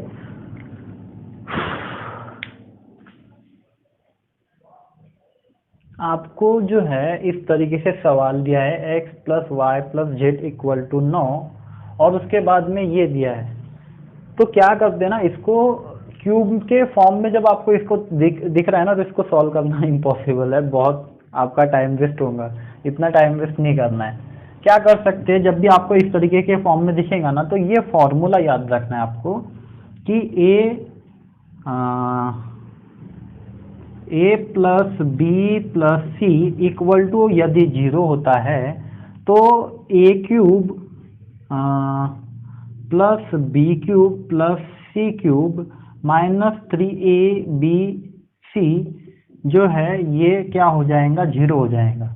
आपको लगभग जो है, अगर आप यहाँ पर इसके जगह पे ए पुट करते, बी पुट करते, सी पुट करते हैं तो देख पाएंगे कि आपको जो है कुछ ऐसा कुछ मिल रहा है क्या, देखते हैं पहले तो, ठीक है। कभी कभी क्या होता है ना, सॉल्व करने के बाद में ही पता चलता है। तो चलो यहाँ पर जो है x माइनस 4 जो है x माइनस 4 इसके जगह a पुट करते हैं, y माइनस 2 जो है इसके जगह b पुट करते हैं, और z माइनस 3 के जगह पे c पुट करते हैं। तो देखते हैं कि क्या मिलता है। अगर a b c के जगह अभी मैं इसको रखूं तो देखते हैं कि क्या होगा। ठीक है, हमको तो पता है ना ए बी सी क्या है, 0 है। ये 0 होता है क्या, हम यहाँ पर प्रूव करने की कोशिश भी करेंगे, देखेंगे क्या हो रहा है। तो x माइनस 4 प्लस y minus 2 plus z minus 3 equal to, यदि 0 है तो क्या हमको आंसर मिल सकता है। देखते हैं कि ये 0 हो सकता है क्या। लेफ्ट हैंड साइड जो है राइट हैंड साइड को जो है मतलब कि इक्वल हो सकती है। देखते हैं पहले तो x plus y plus z, इसको मैं अलग लिख लेता हूँ, x plus y plus z. -4 -2 6 हो गए, और -3 -9 हो गए। जैसे कि आप यहाँ पर देख ही रहे हो, x plus y plus z क्या दिया, 9 दिया है। तो इसका मतलब इसके जगह मैं क्या पुट कर सकता हूँ, अभी 9 पुट कर सकता हूँ। तो 9 अगर मैंने पुट कर दिया इसके जगह पे तो क्या हो जाएगा, 9 माइनस 9 जो कि क्या हो जाएगा 0। और यहाँ से जो है हम पता मतलब कि प्रूव कर सकते हैं कि जो हमारी जो है लेफ्ट हैंड साइड है वो राइट हैंड साइड के बराबर है ना। लेफ्ट हैंड साइड जो है राइट हैंड साइड के बराबर है। बहुत नीचे चले गया। ठीक है, तो इतना तो समझ ही गए होंगे ना यहाँ पर। तो इसका मतलब अगर हमने ये प्रूव कर दिया है कि ए बी सी यानी कि ये जो है इनका एडिशन x माइनस 4 ये सब का एडिशन जो है बाद में 0 ही बनने वाला है, तो इसका मतलब ये भी हो सकता है ना, ये भी बोल सकते हैं हम कि ये जो वैल्यू है ये भी क्या बनेगी, 0 ही बनेगी, है ना। क्योंकि ये इस फॉर्म में हो जाएगा ना। फिर अगर हम इसके जगह a पुट करेंगे तो a क्यूब बनेगा, इसके जगह b और इसके जगह c, तो ये इसी फॉर्म में दिख रहा है ना। ये तो इसी फॉर्म में दिख रहा है, तो इसकी वैल्यू क्या होती है, हमेशा 0 होती है, तब जब a b c 0 होगा। ठीक है, तो यहाँ पर जो है हम ये बोल सकते हैं कि इसका आंसर क्या होगा, 0। सवाल में जो है अभी आपको बोला है त्रिभुज ए बी सी के 3 माध्यक, पहला है ए डी, पहला ए डी है, दूसरा है ए, उसके बाद में बी ई और सी एफ, ये उसकी माध्यिकाएं है, ऐसा हमको दिया है। और जी जो है, जी पर जो है ये काट रहे हैं, यानी कि ये मिड पॉइंट जो है सेंट्रॉइड आपको दिया है जी। उसके बाद में आपको बोला है कि यदि त्रिभुज एबीसी का क्षेत्रफल 36 सेंटीमीटर हो तो त्रिभुज सीजीई का क्षेत्रफल आपको पूछा है, इसका क्षेत्रफल आपको बताना है, और आपको टोटल जो क्षेत्रफल है वो दिया है। ठीक है, इस तरीके से सवाल किया। तो देखो कैसे निकालेंगे इसको, आप लॉजिकली भी निकाल सकते हो, बहुत आसान है, सीधी सी बात है। ये जो माध्यिकाएं होती है, ये त्रिभुज के जो आगे वाली जो मतलब के भुजा होती है उसको 2 हिस्सों में बांट देती है, बराबर 2 हिस्सों में। इसका मतलब मैं ये बोल सकता हूँ कि इधर जो भी कोण बन रहा है, इधर जो भी कोण बन रहा है, ये दोनों कोण बराबर है, क्योंकि जो है ये एकदम क्या है, इस भुजा के ऊपर में परपेंडिकुलर है। ठीक है, परपेंडिकुलर होंगी हमेशा इस तरीके से, तो ये हमेशा क्या करेंगी, दोनों तरफ बराबर का कोण बनाएंगी। तो इसका मतलब ये हो गया है कि ये वाला और ये वाला कोण बराबर है। हम ये भी बोल सकते हैं ना, ये भी कोण बराबर है, क्योंकि ये भी तो एक माध्यिकाएं है, ये भी एक माध्यिका है बीई, जो इसको जो है 2 हिस्सों में बांट रही है। उसके बाद में मैं ये भी बोल सकता हूँ कि ये भी जो है इसने भी क्या किया, इसको 2 बराबर हिस्सों में बांट दिया है। तो यहाँ पर ऐसा देखने के लिए मिलेगा आपको कि यहाँ पर कितने कोण दिख रहे, 1 2 3 4 5 6। हम ये बोल सकते हैं कि 6 बराबर हिस्सों में जो है इन माध्यिकाओं ने जो है इस त्रिभुज को बांट दिया है। तो यहाँ पर याद रखना है, जब भी कभी ऐसा सवाल आता है तो यहाँ पर जो है क्या हो गया है कि 6 बराबर हिस्से बन गए हैं। ये सभी जो है बराबर हिस्से रहेंगे, क्योंकि माध्यिकाओं ने जो है इनको बराबर भागों में बांटा है। तो यानी कि हम ये बोल सकते हैं जैसे कि पिज्ज़ा होता है ना, पिज्जे पिज्जे के अगर आप जो है बराबर हिस्से करोगे, अगर आपको ये पूरा हिस्सा पता है तो आप ये बोल सकते हो कि ये कितने का हिस्सा होगा, बस 4 से डिवाइड कर देंगे, फिर एक हिस्सा निकालना रहेगा। तो वैसे ही यहाँ पर अभी कितने हिस्से बन रहे ये आपको पता करना पड़ेगा ना। तो कितने, 1 2 3 4 5 6, तो यहाँ पर त्रिभुज के 6 हिस्से हैं। तो हम जो है 6 से अगर इसको जो है डिवाइड कर देंगे तो एक हिस्सा पता चल जाएगा। हमारा टोटल क्षेत्रफल कितना है इसका, 36, और निकालना कितना है, हमको एक हिस्से को निकालना है। ठीक है, 36 के लिए 6, एक के लिए कितना है ना, इस तरीके से भी ले सकते हैं, या फिर आप डायरेक्टली मल्टीप्लाई कर दो। तो ये कितने हो जाएंगे, 6, अगर सेंटीमीटर है तो सेंटीमीटर स्क्वायर। सबसे पहली चीज आपको बोला है कि एक वृत्त यानी कि एक सर्कल, उसकी जो जीवा है यानी कि कॉर्ड, ठीक है, वो जो है, हाँ कॉर्ड ही बोलते ना, चॉर्ड, ठीक है, और त्रिज्या यानी कि रेडियस, ये दोनों बराबर है। और बोला है कि जीवा के छोर पर यानी कि चॉर्ड के छोर पर जो है एक स्पर्श रेखा खींची जाती है। देखो, स्पर्श रेखा का मतलब होता है टेंजेंट, और ये जो टेंजेंट होती है, या फिर हम बोल सकते हैं जो रेडियस होती है या त्रिज्या होती है, हमेशा परपेंडिकुलर होती है इसको। तो यानी कि मैं बोल सकता हूँ कि जो हमारी त्रिज्या रहेंगी वो इसको क्या रहेंगी, बिल्कुल भी परपेंडिकुलर रहेंगी। चलो ऐसा मान लेते हैं ना, इस तरीके से। अब उसने एक और चीज बोला है आपको, बीसी हमारी क्या है, जीवा है, चॉर्ड है, जो कि एक उसके एक छोर पर जो है हमारी टेंजेंट है डीई। तो इस तरीके से जो है आपको दिया है जीवा बीसी और टेंजेंट डीई। बीसी के जो है एक छोर पर स्पर्श करती हुई स्पर्शी यानी कि स्पर्श रेखा जो है गुजर रही है। अब याद रखना हमेशा कि जो स्पर्श रेखा होती है हमेशा उसको परपेंडिकुलर कौन होता है, त्रिज्या यानी कि रेडियस, जो कि है ओ सी। अब यहाँ पर हम अपने सवाल पर आते हैं कि उसने बोला है कि यहाँ पर जो हमारी स्पर्श रेखा है यानी कि टेंजेंट और ये जो जीवा है, इसके बीच में कितने का कोण बनेगा, यानी कि यहाँ पर कितने का कोण बनेगा, कोण बनेगा। ठीक है, ये हमको पूछा है सवाल में।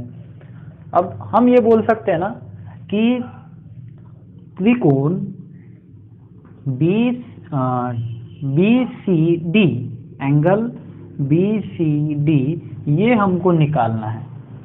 एंगल बी सी डी और एंगल बी सी ओ, आप ऐसा भी बोल सकते हो, ये दोनों मिलकर जो है क्या बना रहे हैं, इस तरीके से मैं बोल सकता हूँ ना, ये हमारी टेंजेंट है, ये एक हिस्सा मिल रहा है हमको पूरा डी सी ओ, है ना, डी सी ओ, इस तरीके से। तो ये तो यहाँ पर हम पहचान ही लिए कि तो 90 डिग्री का वो दिख ही रहा है ना, ये हमेशा 90 डिग्री का होगा ही ना, क्योंकि जो हमारी त्रिज्या होती है, रेडियस होती है, वो हमेशा परपेंडिकुलर होती है टेंजेंट को। तो यहाँ से हमने ये पता कर लिया कि ये तो 90 डिग्री है। ठीक है, इसके दो हिस्से जो है हो रहे हैं, किसके वजह से दो हिस्से हो रहे हैं, इस जीवा के वजह से दो हिस्से में ये बट रहा है। तो यहाँ पर हमको इस जीवा के साथ में जो कोण बन रहा है इस स्पर्शी या इस टेंजेंट का, तो वो हमको पता करना है। वो कैसे पता करेंगे, देखो, सबसे पहली चीज जो है यहाँ पर हमको 90 का एंगल मिल गया है। इसके बाद में एक मिनट, और कुछ नहीं दिया है ना। हाँ, अब देखो यहाँ पर उसने एक चीज बोला था कि ये सभी कोण जो है ये कितने के हैं,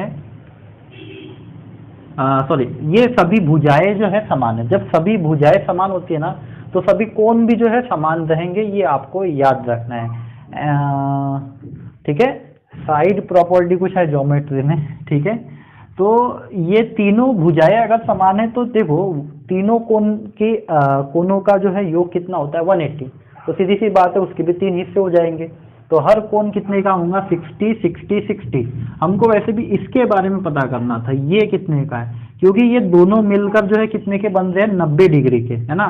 प्लस एंगल BCO, है ना। BCO तो हमको यहाँ से पता चल गया कि ये तो कितने का है? 60 का। इन दोनों का एडिशन कितना है? 90 है। इसके बारे में पता करना है BCD ये कितने का होगा, तो यहाँ पर इसके बारे में पता करना है। और ये हो गया कितने का? 60, जो कि उधर जाके क्या हो जाएगा? माइनस हो जाएगा। तो 90 में से 60 माइनस कर देंगे, इधर ये प्लस में है, इसको x मान लेते हैं, है ना। तो ये कितने हो जाएंगे? 30। तो याद रखना है इस तरीके से।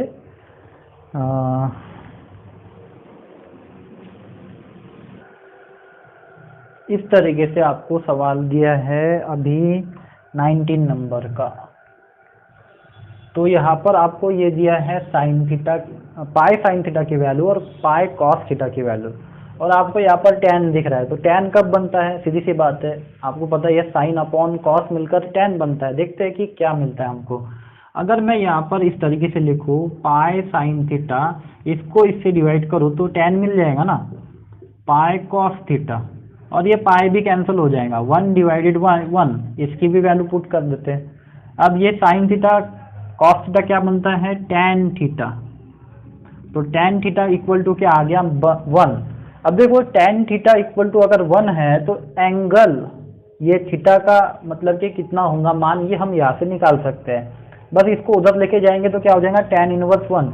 तो किसकी वैल्यू जो है tan में 1 आती है, आप देख सकते हैं चार्ट में। अगर आपको चार्ट याद है तो हम बोल सकते हैं 45। तो थीटा की वैल्यू आपको मिल गई है 45। अगर थीटा की वैल्यू 45 होंगी तभी tan थीटा जो है या tan 45 हम बोल सकते हैं कि 1 होता है, ठीक है। तो थीटा की वैल्यू हमको यहाँ से चार्ट में से मिल जाएंगी, तो 45, ठीक है। उसके बाद में अब इसको जो है आप यहाँ पर पुट कर सकते हो, √3 tan, उसके बाद में 2/3 थीटा के जगह पे 45 प्लस 1। अब यहाँ पर जो है कितने हो गए? 90, और 90 को जब आप 3 से डिवाइड करेंगे तो कितना हो जाएगा? 30।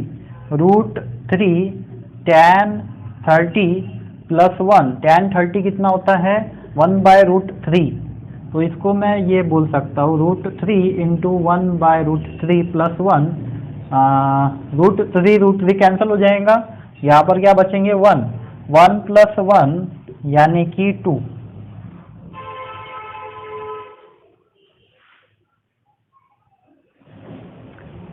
उसके बाद में 20 नंबर का सवाल दिया है 10% की दर से 3 वर्ष के लिए किसी राशि पर साधारण और चक्रवृद्धि ब्याज जो है जिसे प्रतिवर्ष प्रायोजित किया जाता है के बीच अंतर 93 रुपये आपको दिया है, वह राशि कितनी होंगी ये पूछा है। तो आप ऑप्शन में से भी जो है इस्तेमाल कर सकते हो। जैसे कि सीधी सी बात है 93 रुपये जो है 3 वर्ष का अगर ब्याज का फर्क आपको दिया है, तो ये फर्क जो है 30,000 का वगैरह तो हो नहीं सकता। आप ऑप्शन जो है गेस भी कर सकते हो, जैसे कि मैंने गेस कर लिया कि 3,000 अगर ऑप्शन में है तो मैं उसको लेता हूँ सबसे पहले। देखते हैं कि मैं अपने तरीके से कितने जल्दी मैं इसको निकाल सकता हूँ। जैसे कि आपको पता है ये साधारण ब्याज होता है, इसका कोई हमको काम नहीं होता, कि बस आगे का काम होता है। 10% बोला है तो 10% निकालना तो आसान होता है। 3,000 का 10%, एक जीरो कम कर दो, 300 300 300, ये आपका साधारण ब्याज हो गया। इसका काम नहीं है हमको, ये इन डब्बों का काम है। बस इन डब्बों में जो वैल्यू भरी जाएंगी वही हमारा जो है फर्क होगा। देखते हैं वो 93 आता है क्या। फिर से 10% निकालेंगे इसका 300 का, तो क्या मिलेगा? 30, जो कि हम आगे वाले डिब्बे में भरेंगे। उसके बाद में फिर से आगे 10% बोलेंगे तो 3 आ जाएगा, जो कि हम यहाँ पर भरेंगे। जो हमारा फर्क होता है ना वो ये होता है, और ये हमको किसके बारे में बताता है? ये हमको बताता है साधारण ब्याज के बारे में। और ये सब डब्बे को मिला देंगे तो ये हमारा चक्रवृद्धि ब्याज बनता है। तो ये बहुत आसान हो जाता है यहाँ पर। ये इसको हम नहीं लेंगे क्योंकि ये तो साधारण ब्याज हो गया, ये माइनस कर देंगे तो चक्रवृद्धि ब्याज बचेगा, इतना फर्क है ना ज़्यादा का। तो ये कितना आ गया है? 30 30 30 90 प्लस 3 93। देखो 93 आ भी रहा है, तो ये लॉजिकल मेथड है। अगर आप जो है मेरा बेसिक वाला वीडियो देखोगे चक्रवृद्धि ब्याज का तो ये आपको अच्छे से समझ में आ जाएगा, ये डब्बे वाला मेथड। और ये बहुत इफेक्टिव होता है इसमें। बहुत बार जो है मैं इसी का इस्तेमाल करता हूँ। अगर फॉर्मूले का इस्तेमाल करना है तो कौन से फॉर्मूले का इस्तेमाल करेंगे वो भी बताता हूँ। देखो 2 साल का दिया है तो आपको फॉर्मूला पता है, लेकिन 3 साल का नहीं पता है ना फॉर्मूला, तो उसका 3 साल का अगर फर्क दिया होता ना तो ये फॉर्मूला आपको याद रखना है। पी यानी कि आपका मूलधन होगा, ठीक है। पी को याद रखना है मूलधन। और आर जो है आपका क्या बताएगा, रेट यानी कि दर, प्रिंसिपल पी यानी कि, ठीक है। और आपको 3 साल के लिए बोला है तो इसलिए रेट में आपको क्या करना है, 300 मिलाना है और 3 बार 100 ले लेना है। बस ये आपका फॉर्मूला रहेगा किसके लिए, फर्क के लिए, चक्रवृद्धि ब्याज और साधारण ब्याज के बीच का फर्क, जो कि आपको दिया है 93। अब यहाँ पर जो है आपको रेट दिया है 10, जो कि यहाँ पर पुट कर दो।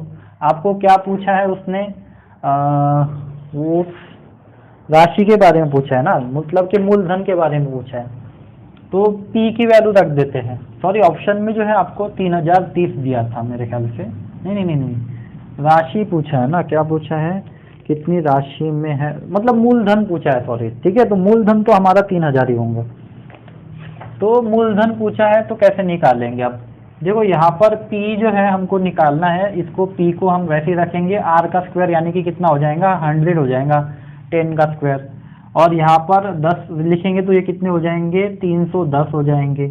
और यहाँ पर कितने बार 100 लिखना है आपको, 3 बार, वो आपस में मल्टीप्लाई में रहेंगे। ये 100 और ये 100 कैंसिल हो गए, ये एक जीरो इसके साथ में कैंसिल हो गया। ऊपर में कितना बचा है, 31 पी, और नीचे में जो है 3 जीरो है ना, उनको उधर भेज देते हैं, क्या है तो 93 के ऊपर में 3 जीरो।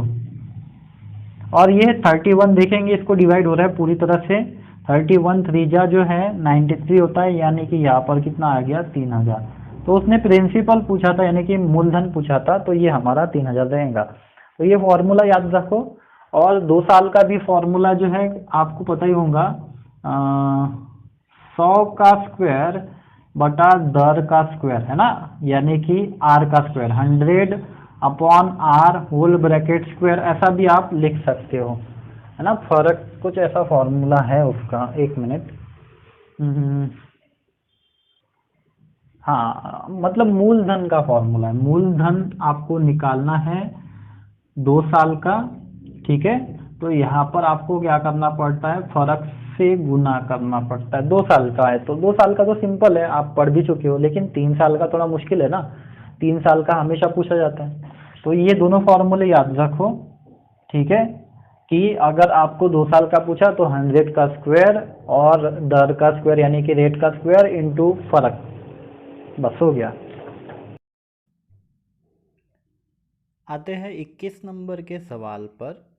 आपको सवाल में हमेशा जो है एक ध्वज स्तंभ या कोई वस्तु दी रही होगी। अब इस सवाल में ध्वज स्तंभ दिया है जिसका जो शीर्ष भाग है और जो नीचे का भाग है यानी कि बेस जो है, ठीक है, यानी कि बेस से जो है यानी कि पात से जो है 30 मीटर की दूरी से उन्नयन कोण क्रमश 45 डिग्री और 30 डिग्री की 30 डिग्री बन रहा है, ठीक है। ध्वज की आपको ऊंचाई पूछा है, तो आपको पहले तो ये समझना है कि ये जो एंगल बन रहा है ये कैसे बन रहा है या किस तरीके से बन रहा है। उसके बाद में उन्नयन कोण क्या होता है ये भी समझेंगे। और ये जो 30 मीटर की दूरी पर बन रहा है उन्नयन कोण, ये किसके बारे में बता रहा है, ये 30 मीटर क्या है ये भी समझेंगे।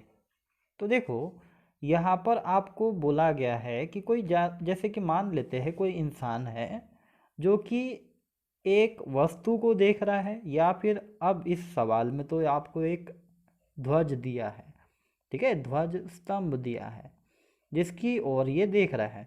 तो याद रखना है जब हमारी आँख से जो हॉरिजॉन्टल जो रेखा जाएंगी, सीधी सी बात है ना, हॉरिजॉन्टली अगर हम देख रहे हैं तो हॉरिजॉन्टली जो रेखा जा रही है उसे हम क्षैतिज रेखा कहेंगे।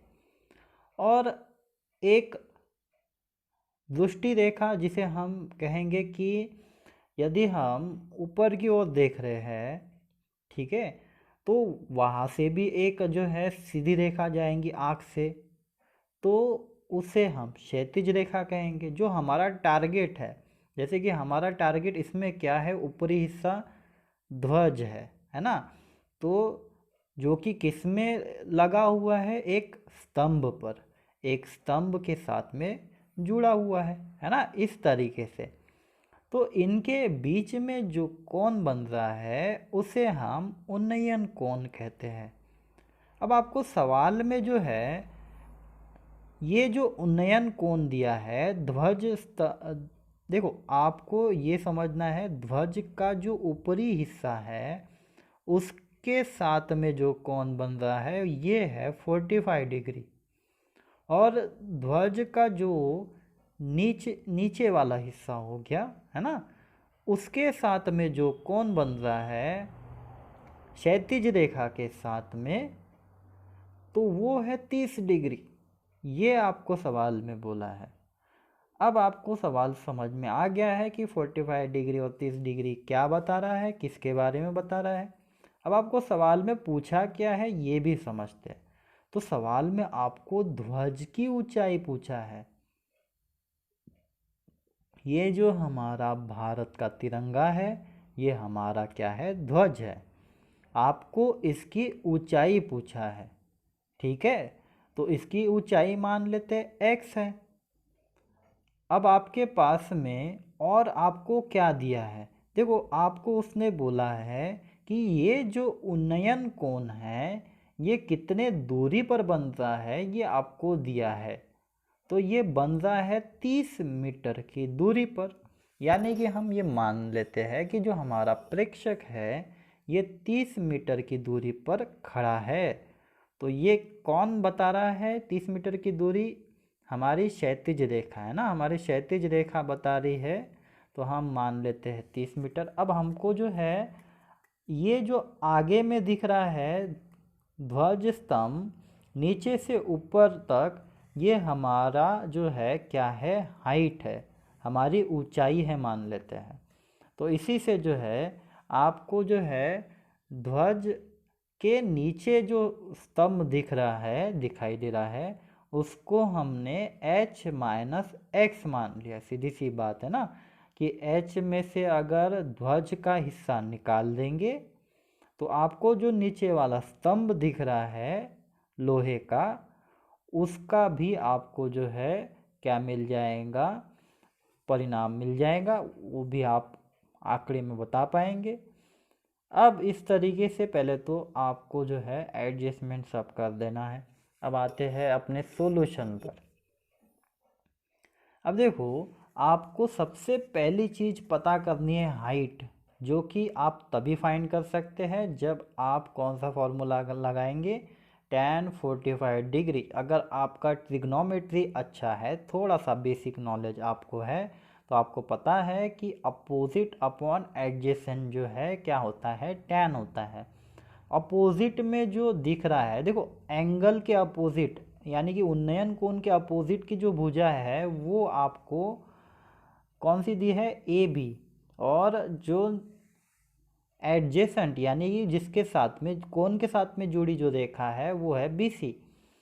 बी सी आपको दी गई है कितनी है, 30, और आपको हाइट निकालना है। tan 45 होता है 1, और जब आप 30 को उधर लेके जाएंगे तो आपका हो जाएगा 30 इंटू 1 यानी कि 30h आपको मिल गया, यानी कि हाइट आपको मिल गई है 30। इसी का इस्तेमाल करके जो है अब हम किसके बारे में निकालेंगे, AD के बारे में निकालेंगे। देखो आपको AD पूछा है, आप नीचे वाले डायग्राम में भी देख सकते हो कि AD कौन सा हिस्सा दिखा रहा है, ध्वज का। ये जो हमारा ट्राई कलर ध्वज है उसके बारे में बता रहा है, उसकी ऊंचाई आपको पूछा है, यानी कि हमको फाइंड करना है x। लेकिन x हम फाइंड नहीं कर पाएंगे अगर देखा जाए तो, क्योंकि उन्नयन कोण जो है हमेशा क्षैतिज रेखा के साथ में बनता है। तो आप अभी जो है कौन से कोण का इस्तेमाल कर सकते हैं? सीधी सी बात है, अभी आप जो है यहाँ पर सी से डी तक जो कोण बन रहा है उसी का इस्तेमाल करके जो है आगे का जो आपको दिया है उस पार्ट को आप निकाल सकते हैं, है ना। जैसे अभी हमने इसके पहले निकाला, तो अभी भी जो है इस पार्ट का इस्तेमाल करके आपको आगे का पार्ट निकालना है। इसीलिए हमने क्या किया कि ऊपर भी x लगा दिया, नीचे में भी x लगा दिया, कि अगर हमारा ऊपर से नहीं निकले तो हम कम से कम जो है नीचे से जो है फॉर्मूले से हम इस वैल्यू को निकाल पाए। हमारी वैल्यू में आप देख रहे हैं h माइनस x दिख रहा है और h हमने निकाल लिया है जो कि कितना है 30। अब आप आसानी से समझ गए कि आपको क्या करना है। फिर से फॉर्मूला लगाना है किसका, tan का। तो आप दिमाग में सोचिए कि क्या फॉर्मूला हो सकता है। अभी हमने देखा क्या था formula, opposite upon adjacent. Opposite की भुजा कौन सी है, h माइनस एक्स, और यानी कि वो है BD, और हमारी जो एडजेसेंट भुजा है वो है BC। अब एंगल कौन सा बन रहा है D के साथ में, यानी कि DCB हमारा एंगल है 30 डिग्री का ना। तो हम यहाँ पर tan 30 लेंगे। tan 30 की वैल्यू आपको याद होना बहुत ज़रूरी है, वो है 1/√3, और BD की वैल्यू भी पुट कर देंगे h माइनस एक्स, BC की वैल्यू है 30। अब आप 30 को उधर लेके जाएंगे तो क्या हो जाएगा, ऊपर जाके मल्टीप्लाई हो जाएगा, 30 से कम 30, है ना। उसके बाद में आपको याद रखना है, देखो अभी √3 से जो है हम इसको डिवाइड नहीं कर पाएंगे, इसीलिए हम क्या करते हैं, जब भी √3 नीचे आता है तो उसको आप ऊपर और नीचे उसी वैल्यू से मल्टीप्लाई करते हैं। और ये आप वर्ग और वर्गमूल में सीख चुके हैं। तो क्या हो जाता है, नीचे वाला √3 जो है कैंसिल हो जाता है, रूट कैंसिल हो जाता है। इससे क्या मिलेगा आपको, रूट कैंसिल हो गया तो 3 बचेगा, और आप अब डिवाइड कर सकते हैं। ऐसा हम इसलिए करते हैं ताकि हम बाद में डिवाइड कर पाए। अगर मैं ऊपर और नीचे √3 से मल्टीप्लाई नहीं करता तो मुझे पूरा √3 से डिवाइड करना पड़ता, जो कि मैं कर ही नहीं सकता, पॉसिबल नहीं है वैसा करना। ये आसान तरीका होता है। अब आप 3 से डिवाइड कर सकते हो 30 को, तो आपको क्या मिलेगा, 10√3 और इक्वल टू 30 माइनस एक्स। उसके बाद में √3 की वैल्यू आपको पता होना बहुत ज़रूरी है, जो कि है 1.732। ये हम वहाँ पर पुट करेंगे तो क्या हो जाएगा, इसको आप मल्टीप्लाई करेंगे 10 से, यानी कि 1 पॉइंट आपका और आगे चले जाएगा, है ना, और सॉरी पीछे चले जाएगा, क्योंकि आप मल्टीप्लाई कर रहे हो किससे, 10 के साथ में, 10, है ना। तो इसीलिए ये कितना हो जाएगा 17.32, जो कि बाद में आप उधर लेके जाओगे और माइनस करोगे 30 में से, तो आपको मिलेगा 12.68। ये हमारा एग्जैक्ट आंसर है। तो आपको अगर ये सवाल समझ में आ गया है तो आप 1-2 बार खुद से प्रैक्टिस करने की कोशिश कीजिए, और ये सवाल जो है आप जो है बहुत अच्छे से जो है आगे भी कर पाएंगे। तो यहाँ पर SSC CGL का जो पहला पोर्शन है वो ख़त्म हो जाता है।